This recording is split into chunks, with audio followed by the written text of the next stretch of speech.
All right.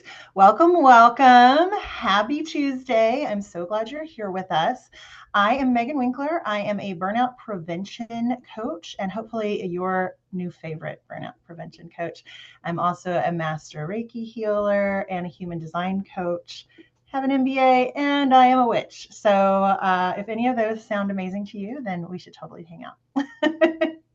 So today's session is going to be really on giving you some really practical tools to increase your energy, increase ease in your day to day so that you can burnout proof your life. Now, will you be able to burnout proof your life today? No. But what you will be able to do is put some practices into play that you can revisit every day, multiple times a day, if that feels good to you, and help prevent burnout in the future. So let's just get a couple things out there to begin with. Burnout is everywhere. Latest statistics are saying that 50% of women in leadership roles are experiencing burnout. These leadership roles are like those business leadership roles, like managers, but it's also PTA moms. It's also people who are running fundraising and charitable organizations. Okay. And burnout is one of those words that has become a bit of a hashtag. So I always like to define burnout as it's what happens when our typical stress relief methods stop working. So, taking a nap or relaxing on the weekends, like this is not working for you anymore, and you're in this continual state of stress. How do I know? Because I've lived it. I love to share this image because it was a selfie I took at the height of my burnout phase. And this was around 2021. And it's a beautiful picture. I love this picture. I miss those glasses. They were super cute, had little rhinestones on them. They were pink. And behind that smile, behind those funky earrings, was a woman who was just at her wit's end. And I did not know this until I had a little minty bee in a brunch spot. It was 2021, so things had started opening back up, but people were still wearing masks. So we were like, you know what, let's go see our friends at our favorite brunch spot. And my husband, who is super talkative, started chatting with the woman next to us who had somehow had a little straw hat with like a ribbon on it, and the ribbon perfectly matched her mask. It was the same material. It was so stinking cute. He's a big hat guy. He's an extrovert. So he was talking with her.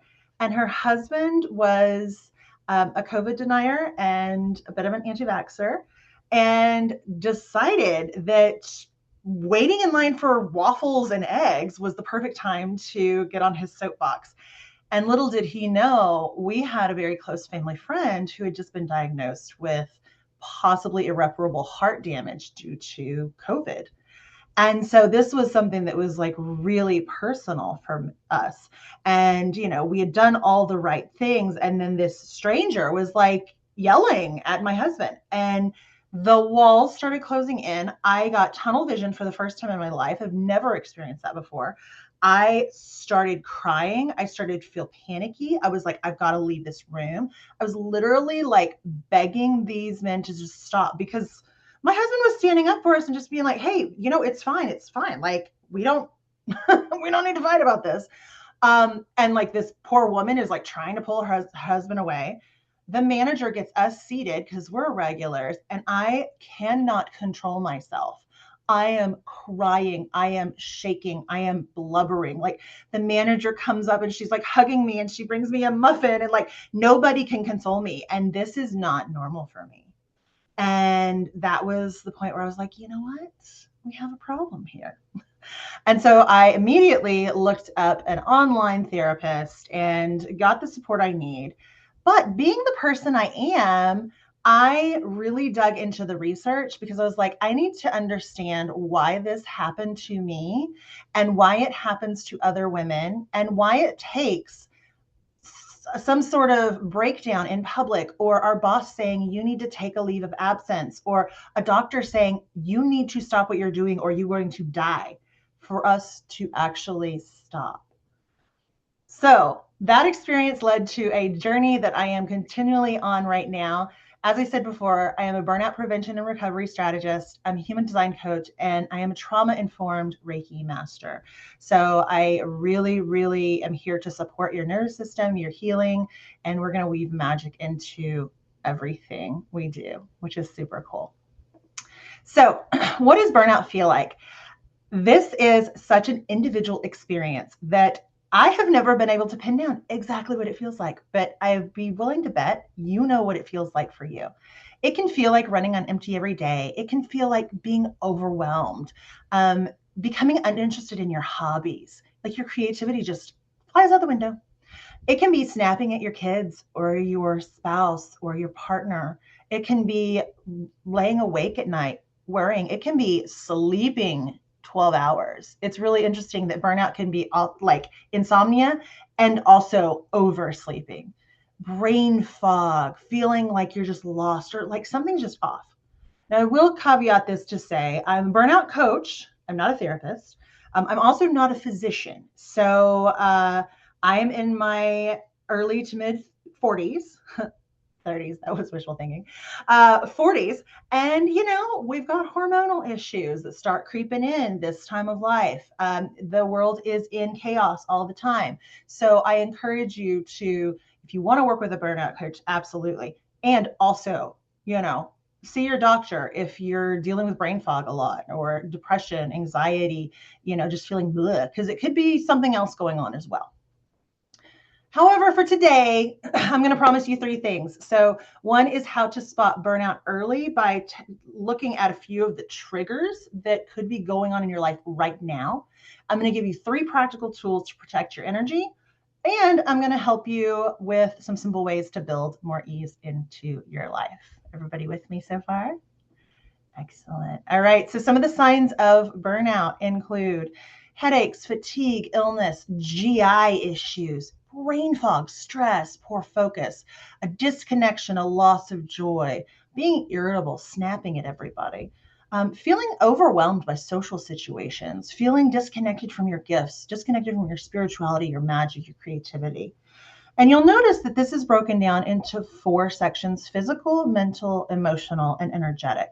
Those are 4 of the types of burnout that I actually identified in all of my research and my work with women in this similar situation. We can also deal with social and empathic burnout. But I didn't want to overwhelm anybody today because my goal is always to never add to the burnout by hoping to fix it. The good news is burnout is not inevitable. Burnout is not a requirement for success, whether you own your own business or, thank you, I'm seeing some hands to the ceiling. Burnout is not a requirement for success. It is not a requirement for wealth. It is not a requirement for life. And with the right tools, you can build resilience and ease into your life, and you can do that starting today. So tool number 1 is what I call the energy audit. And this is more like an energy check-in. So don't think tax audit, think checking in with yourself. And by asking yourself 2 questions, and the 2 examples I have here are what drains me and what restores me. So really it's like what fills me up, what empties me out. You can ask yourself these questions at the end of your workday and at the end of your day before you go to bed. Write them down because you will see patterns coming through and you will be able to do something about said patterns. So number 2 is a micro rest practice. So rest goes beyond sleep. We're going to get to the 7 types of rest in the next slide, and I want you to pick 1 or 2 each day. But one of the simplest things you can do is a 2-minute breath reset. And what's powerful about this is you're going to step away from your screens or look away from your screen, even if you just kind of turn in your chair to not face a screen, right? And it's a gentle no to the rest of the world that says, I am prioritizing myself in this moment. And literally, there's no wrong way to do this. I love this picture because she has both hands on her heart center. You can do that, or you can place 1 on your heart and 1 on your stomach. And literally just close your eyes and breathe. So if you work one of these micro rest moments into your daily routine, you will start to see that your burnout prevention is adding up. So real quick, the 7 types of rest are physical, mental, sensory, creative, emotional, social, and spiritual. And so when we talk about physical rest, that is actually like napping, or it could be like a slow, calm walk, massage, foam roller on those achy muscles. Mental rest is going to be breaks away from your work, getting up from your desk, allowing your mind to wander. You know, those moments when you were criticized as a little kid and told by the teacher, hey, focus, focus, stop, daydreaming. I'm telling you to daydream. Be amazed what comes through in a daydream. Sensory is no screen times. It's calm music, get in a quiet room. Creative is actually doing something creative with your time, investing in your hobbies. Emotional is letting yourself experience those emotions. So putting on Steel Magnolias to cry or your favorite YouTube comedian to laugh. Express those emotions. Journaling is a beautiful place for this as well. Social is making sure you're engaging in quality time over the quantity, right? So it's social media breaks as well. So if you're not all that into social media right now, put it down. There's other ways to do business, like the Playhouse. And then for spiritual rest, that is prayer, meditation, that's walks in nature and really communing with nature. You're not listening to a podcast, anything like that. And before I move on to the next slide, I always do want to credit Dr. Sandra Dalton-Smith for the 7 types of rest, because this is her framework, and that is important to do that. All right, and tool number 3 is the alignment check. So check in before you're saying yes and see what your body says. Do you feel expansive? Do you feel a little excited? Or are you like, oh God, and you just kind of like slump over? That's the difference between a sacral or sacred yes and a fear-based yes. And fear-based sounds really, really big, but sometimes that's just the fear of rejection or the fear of not being liked. We say yes when we mean no so more often than we should. And I don't like using that word should, but it's really appropriate here. This is to protect your energy with your aligned choices. Of course, there's things in life that we have to say yes to. We have to pick the kids up from school, right? in the pick up and drop off line, that is not a favorite place to be for a lot of folks. It wasn't for me, and we have to do it. I'm talking about big things like moving into a new phase of your career, stepping into a new spiritual practice, trying out new hobbies. Like if you don't want to go rock climbing, don't say yes to that. Your body is not going to enjoy that in a lot of ways. So just a quick review is we want to do that audit, that rest, and alignment. And there's no super strict way to do that. We just want to make sure that you're tuning into your body, you're listening to what fills you up and what drains you.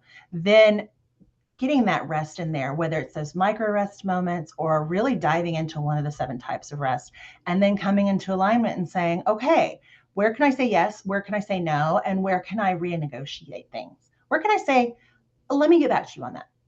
Because when we put all these things together, it equals sustainable energy and ease. So my big question for you today, and I would love for you to put it in the chat because I'm going to look here in just a second, is what tool will you use today? Are you going to audit? Are you going to like check in with what fuels you and drains you? Are you going to do a micro rest, these quick moments of rest and reset for your nervous system? Or are you going to look at your sacral yeses versus your fear-based yeses and change one thing today? One little thing. Burnout does not have to define your life. You can and should prioritize protecting your energy, because when you do, you thrive, your business thrives, your family thrives, everything is so much better. Thank you so much today, y'all. I really appreciate you. If you want more support, my book is called Breaking Up with Burnout. It's available on all the platforms. You can actually even walk into your indie bookstore and ask them to order it for you, and they can do so. And I will be dropping in my free 4-step glow up roadmap that is delivered to you via email every other day for about 10 days.